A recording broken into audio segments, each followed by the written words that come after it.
Hello bachcho, let's see this question. The question says, which of the following options are not in accordance with the property mentioned against them? Option A में हमें जो property दी हुई है, floor F2 is greater than Cl2 is greater than Br2 is greater than I2, ये दिया हुआ है oxidising power. B है Mi is greater than Mbr is greater than Mcl is greater than Nf and this is ionic character of metal halide. And C is F2 is greater than Cl2 is greater than Br2 is greater than I2. This is bond dissociation enthalpy. And D is Hi is smaller than Hbr is smaller than HCl is smaller than HF. This is hydrogen halogen bond strength.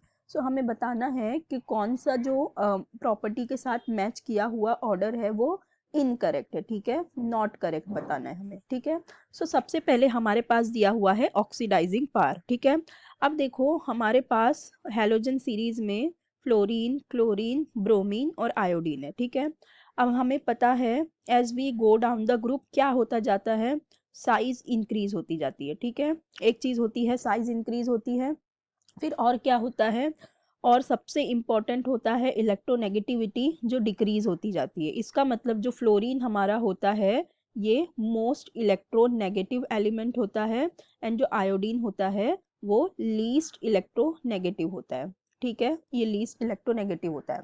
And with this electronegativity decrease होती जाती है. With this क्या होता जाता है, the value of standard reduction potential भी decrease होता जाता है. इसका मतलब जो हमारा फ्लोरीन है it has the highest value of SRP. ठीक है, इसकी वैल्यू सबसे हाई होती है और इसका स्टैंडर्ड रिडक्शन पोटेंशियल की वैल्यू सबसे कम होती है. और जिसकी स्टैंडर्ड रिडक्शन पोटेंशियल वैल्यू की वैल्यू सबसे ज़्यादा होती है उसका ऑक्सीडाइजिंग पावर भी सबसे ज़्यादा होता है. ठीक है, उसका ऑक्सीडाइजिंग पावर भी सबसे ज़्यादा होता है. हेंस हमारा जो फ्लोरीन होगा उसका ऑक्सीडाइजिंग पावर सबसे ज़्यादा होगा. हेंस जो हमारा ए में दिया हुआ है फ्लोरीन का oxidising power will be more than chlorine will be more than bromine and bromine will be more than I2. ये बिल्कुल ही करेक्ट मैच दिया हुआ है. ठीक है, तो ये करेक्ट है. अब बी में हमारे पास दिया हुआ है Mi, Mbr, MCl, MF ionic character of metal halide. ठीक है, सो M जो हमारे है यहाँ पे ये M क्या है, मेटल्स है. ठीक है, अब मेटल्स है और उसके साथ सारे हैलोजेंस है तो मतलब बना क्या है, मेटल हैलाइड. तो इसके आयोनिक कैरेक्टर की हमें बात करनी है. ठीक है, देखो होता क्या है कि जैसे जैसे हम डाउन द ग्रुप जा रहे, फ्लोरीन हमारा क्या है, मोस्ट इलेक्ट्रोनेगेटिव है. सो जब फ्लोरीन अगर किसी मेटल के साथ बॉन्ड बनाएगा तो इनके बीच में क्या होगा, इलेक्ट्रोनेगेटिविटी डिफरेंस जो होगा, इलेक्ट्रोनेगेटिविटी डिफरेंस जो होगा वो हाई होगा. ठीक है, एज कंपेयर टू आयोडीन और मेटल का उसके बीच में क्या होगा, इलेक्ट्रोनेगेटिविटी डिफरेंस जो होगा वो कैसा होगा, कम होगा. ठीक है, सो जो आयोनिक कैरेक्टर भी होता है हमारा तो वो क्या हो जाता है, MF का सबसे ज़्यादा हो जाता है.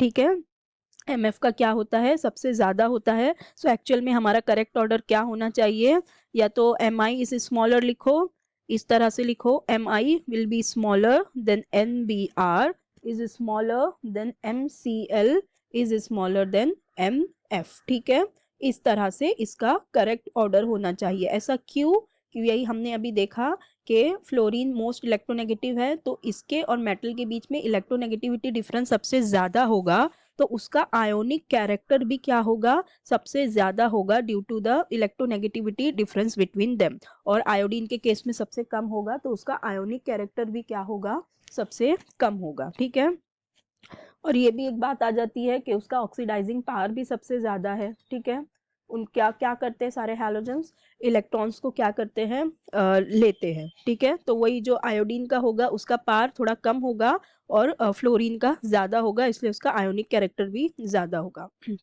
अब सी में हमारे पास क्या दिया हुआ है, सी में हमारे पास है bond dissociation enthalpy.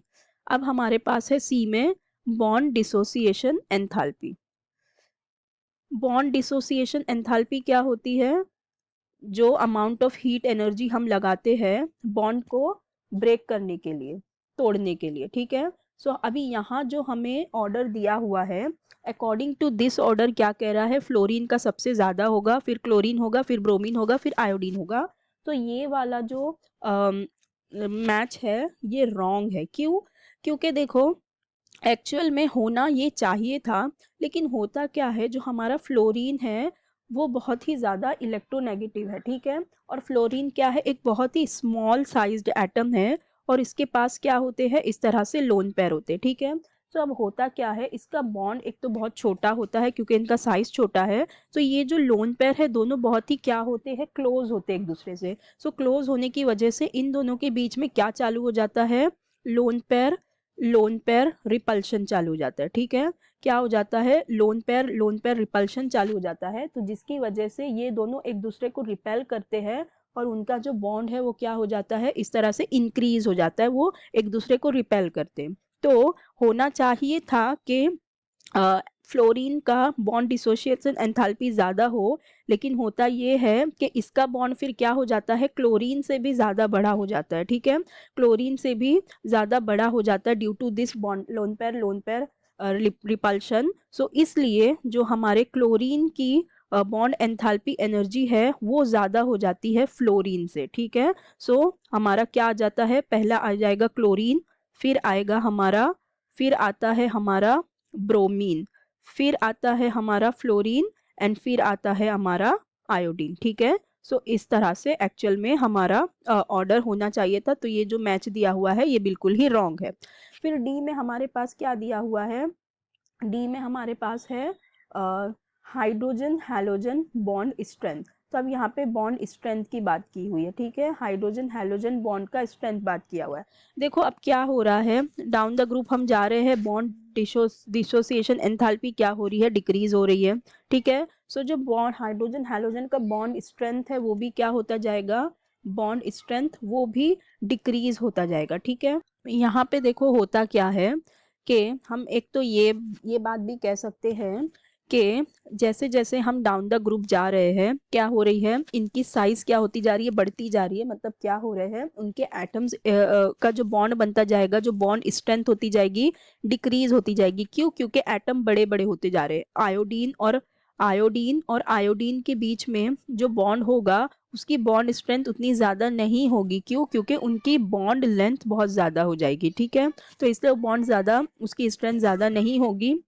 And one more thing, हमें पता है कि जो फ्लोरीन है हमारा वो मोस्ट इलेक्ट्रोनेगेटिव है। सो वो हाइड्रोजन के साथ क्या बनाता है, हाइड्रोजन बॉन्डिंग करने लगता है, ठीक है। हाइड्रोजन बॉन्डिंग करता है। सो जब वो हाइड्रोजन बॉन्डिंग करेगा तो उसकी बॉन्ड स्ट्रेंथ क्या होगी, सबसे ज़्यादा हाई होगी। उसको ब्रेक कर पाना मुश्किल हो जाएगा क्योंकि वो सबसे ज़्यादा इलेक्ट्रोनेगेटिव है। So since as we go down the group, electronegativity क्या होती जा रही है, डिक्रीज होती जा रही है। सो तो उसकी वजह से क्या हो रही है, उनकी बॉन्ड स्ट्रेंथ भी क्या होती जा रही है, डिक्रीज होती जा रही है, ठीक है। सो ये जो हमारे पास ऑप्शन दिया हुआ है, मैच दिया हुआ है, ये बिल्कुल करेक्ट है। अकॉर्डिंग टू दिस देखो HF का सबसे ज्यादा है, फिर HCl, फिर HBr, फिर HI, तो ये वाला भी करेक्ट है। सो हमें क्या बताना था, बी वाला भी रॉन्ग हो गया ना हमारा, क्योंकि हमने हाँ ये वाला करेक्ट है। सो इसका मतलब हमें क्या बताना था, जो करेक्ट नहीं है। तो हमारे बी और सी जो है वो करेक्ट नहीं है, तो हमारा करेक्ट ऑप्शन हो जाएगा ऑप्शन बी एंड सी, ठीक है। I hope you understood it well. Best of luck. Thank you.